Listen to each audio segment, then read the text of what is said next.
o diabo ele tem tirado a atenção desses jovens. O diabo ele tem ludibriado, cegado a visão do jovem da igreja do século 21. O jovem de antigamente, quando nós éramos adolescentes, algumas pessoas aqui podem testemunhar que os jovens de antigamente, adolescentes de antigamente, eles temiam mais a Deus. Ele vinha para a casa do Senhor e ansiava sentir a presença do Espírito e ouvir a voz do Espírito Santo de Deus. Hoje em dia estão trazendo o mundo para dentro da igreja, estão querendo criar métodos, querendo criar caminhos para se convencer o homem do pecado. O jovem está na casa do Senhor. Estão querendo criar balada gospel.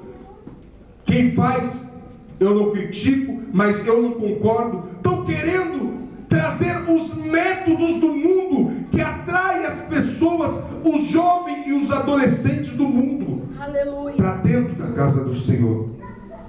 O Senhor nos chamou para fazermos a diferença. O diabo ele tem se levantado e ele fica desesperado para querer tragar a nossa juventude, os nossos adolescentes, para tirar do foco do caminho do Senhor. Porque quando nós vemos um adolescente, quando nós vemos um jovem, ali está um futuro pregador, ali está um futuro evangelista, ali está um futuro homem de Deus, ali está um futuro levita. E o diabo, ele quer tirar o nosso foco da nossa juventude da casa do Senhor. Aqui a palavra que Deus diz em Eclesiastes: alegre jovem na tua mocidade, alegre o teu coração nos dias da tua mocidade, e anda pelo caminho do teu coração e pela vista dos teus olhos. Sabe, porém, que por todas essas coisas Deus lhe trará juízo. Todas as nossas decisões que nós temos que tomar na nossa vida, quando nós somos adolescentes, quando nós somos jovens, nós temos que tomar decisões que irá nos projetar para o futuro, que irá nos projetar para o amanhã. Hoje em dia não se preocupa mais em orar, não se preocupa mais em meditar na palavra de Deus. Antigamente, quando eu tinha meus 13 anos de idade, eu me lembro que eu tive a ciência do que era a presença do Espírito Santo, do que era a presença de Deus. Eu até então eu ia para as igrejas, eu ali correndo, brincava muito ali nos corredores, ali na igreja do Brooklyn, em algumas igrejas que eu ia.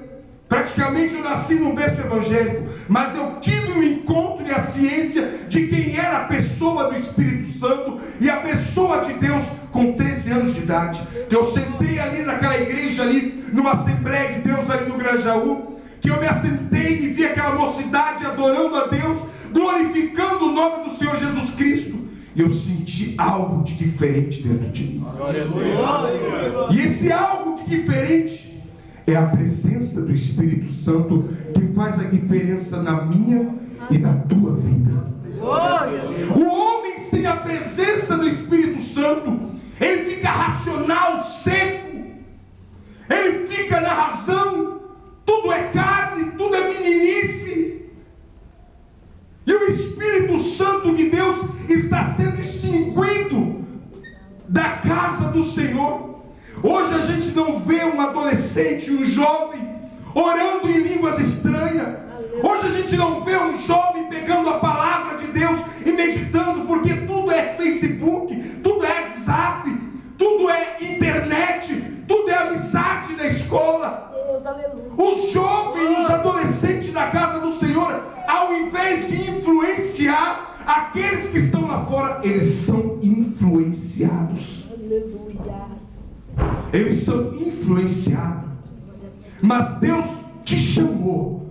Não foi simplesmente para você ficar sentado aí, ocupando o lugar. Não foi simplesmente para quando o grupo de adolescentes ou de jovens ter a oportunidade para adorar o Senhor, só se levantar e ali, aquela coisa robotizada, não.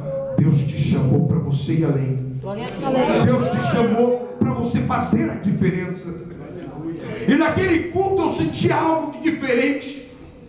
E Deus, Ele começou a falar comigo, e eu não sabia o porquê. Eu só chorava, porque quando eles abriram a sua boca para adorar o Senhor, algo de diferente saiu virtude dos lábios daqueles jovens ali.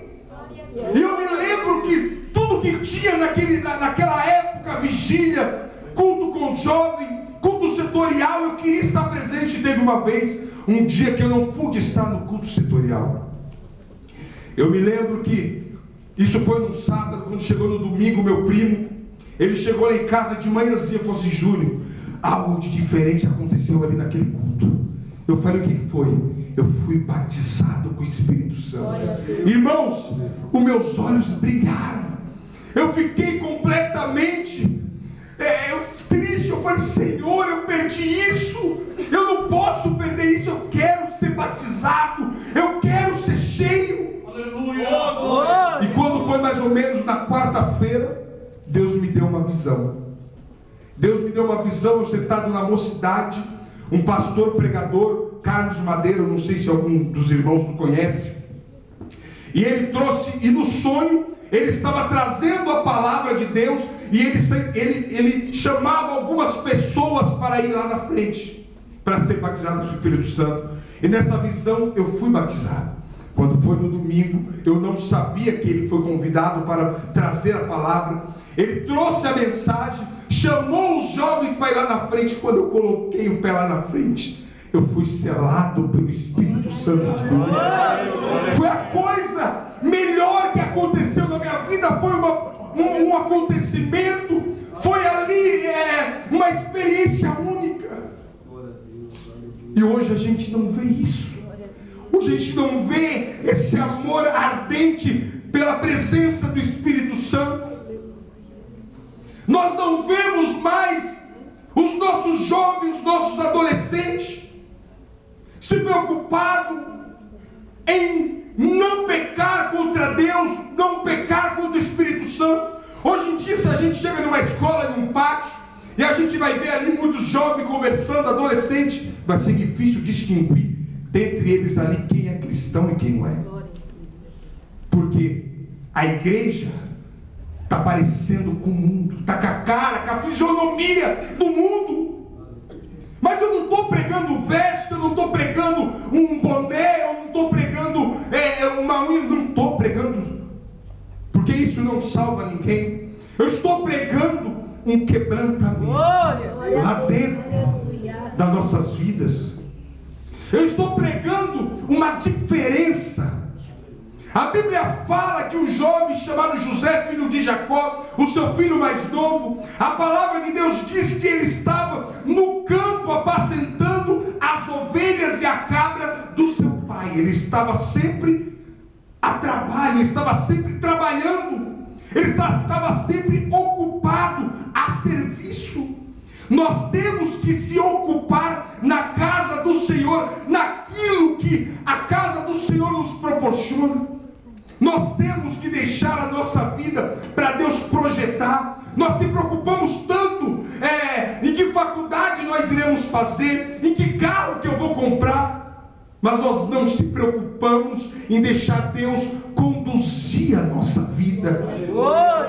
Nós não se preocupamos. Eu lembro que quando eu era adolescente, jovem, sou jovem ainda hoje, que quando eu tinha mais ou menos meus 13, 14, 15 anos, eu ficava apaixonado. Eu via Gilmar Santos pregando, Napoleão Falcão pregando, eu falava: eu quero ser igual, eu quero pregar a palavra que nem esses homens. Queimava dentro do meu coração. Hoje você não vê mais isso. É difícil, mas é uma realidade. Hoje, se a gente perguntar para um jovem qual pregador que você gosta de ouvir a palavra, que te chama a atenção, o jeito que ele prega, eu não sei o nome de nenhum. Porque o diabo, ele tem cegado o entendimento da juventude, não só da juventude, mas dos que estão na casa do Senhor. Os valores estão sendo invertidos, porque pelo que eu conheço e pelo que eu sei, o pouco que eu conheço da palavra de Deus, os valores estão sendo invertidos, eles estão pensando em outras coisas.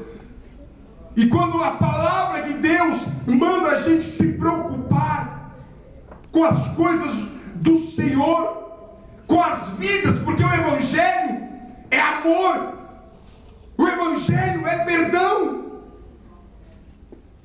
Então nós temos que nos preocupar em projetar a nossa vida para o amanhã na presença de Deus. Glória a Deus. Porque o Senhor, Ele conta comigo e com você. E a palavra de Deus diz que José, o Senhor tinha dado para ele 2 sonhos. 2 sonhos vindo de Deus para José. E a palavra de Deus diz que José, ele acreditou nesse sonho. E quantos de nós já não sonhamos mais na casa do Senhor? Quantos de nós não fazemos mais projetos, não traçamos mais objetivos na presença do Senhor? Eu me lembro que quando eu sentava na mocidade, eu tinha temor e tremor de subir no púlpito. Glória a Deus. De subir no púlpito. Eu ficava sentado, eu ficava pensando, ali só senta quem é santo. Eu me lembro que eu via as pessoas serem ungidas a obreiro. Eu falava, um dia eu vou ser obreiro da casa do Senhor. Glória a Deus. Mas só que com o passar do tempo, o diabo, ele vem jogando os teus manjares.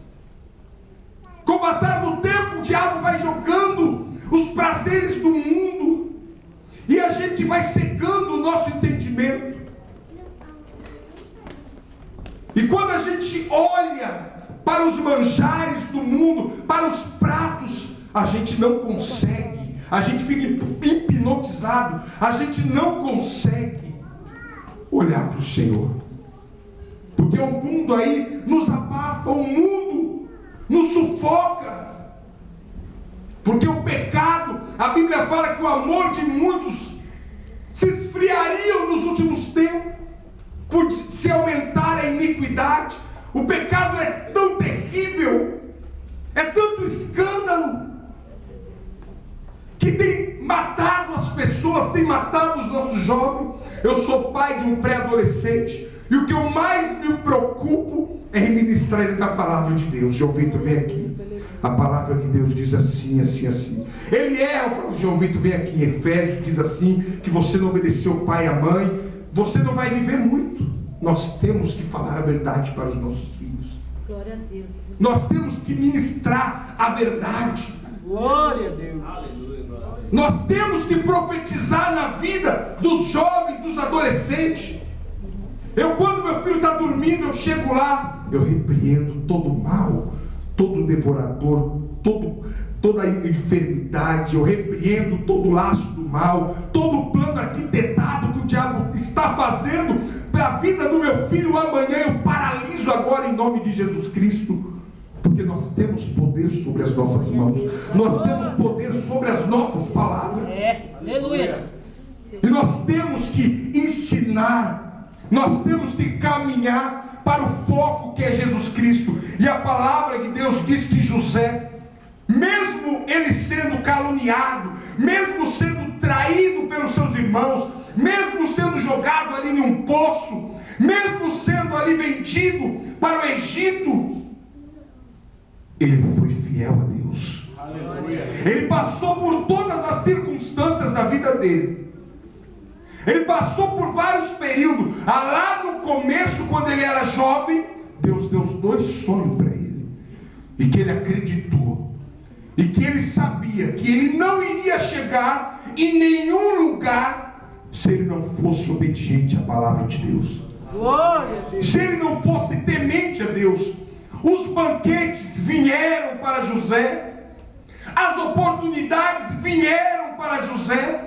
A Bíblia fala que a esposa do seu senhor de Potifar, creio eu que era uma mulher bonita, uma mulher formosa, e a palavra de Deus diz que ela quis se deitar com José. Se fosse alguns, ia olhar para um lado, para o outro, ninguém está vendo. Vou pecar agora. Mas José falou assim: como posso eu pecar contra o meu Senhor? Ele colocou sobre a minha responsabilidade a sua casa, tudo aqui eu governo, tudo que eu quiser aqui nesta casa, eu posso obter, mas não a senhora. Como eu poderia fazer algo contra o meu Senhor e principalmente contra o meu Deus? Nós temos que aprender a dizer não para as oportunidades que o diabo vai nos trazer.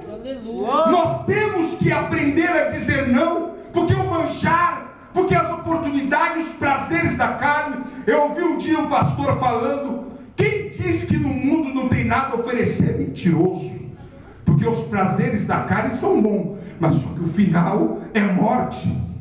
Nós temos que aprender, juventude, a dizer não. Porque uma decisão errada agora, que na adolescência, na juventude, muda o curso da tua história, muda o curso de tudo aquilo que Deus está projetando para a tua vida. Muda o curso. Uma decisão errada, você fala: não, eu vou fazer isso, mas depois eu volto, peço perdão. Você pode ser que você não tenha uma outra oportunidade. A oportunidade de estar na presença de Deus, a oportunidade de fazer certo é já. A oportunidade de ser fiel, a oportunidade de estar na presença de Deus é já.